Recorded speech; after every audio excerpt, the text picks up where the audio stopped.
শব্দ শুষে নেয় এই আট গাছ, ঘরেই পাবেন জঙ্গলের মতো শান্তি।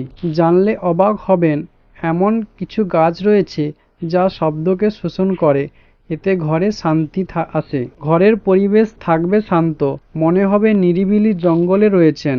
শব্দকে শোষণ করে নেয় এই আট গাছ। বেবি টিয়ার্স, লতানো গাছ, ঘরের মধ্যে বেড়ে ওঠে, বাড়ায় শোভা, শব্দ শোষণ করে। ফার্ন, যত্রতত্র হয়ে থাকে এই গাছ, আগাছা হলেও কাজের। শব্দরোধী এই গাছ। জানেট ক্রেক, সবুজ পাতায় ভরা এই গাছ শব্দরোধে অত্যন্ত কার্যকর।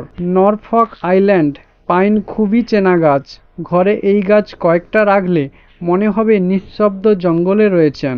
আরেকা প্লাম, অনেকটা জায়গা জুড়ে থাকে এই গাছ, শব্দরোধে খুবই কার্যকর। ফিডল লিফ ফিক, বড় বড় গাছের পাতা শব্দকে শোষণ করে নেয় এই গাছ। মানি ট্রি, ঘরের মধ্যে থাকে মানি ট্রি, সৌভাগ্যের প্রতীক, বড় পাতা কমায় শব্দ। পিচ লিলি, বড় বড় পাতা, সাদা ফুলের বাহারি গাছ, শব্দ শোষণ করে নেয়। রাবার গাছ, বড় বড় পাতা, গাছের পাতা চকচকে, শব্দকে শোষণ করে নেয়।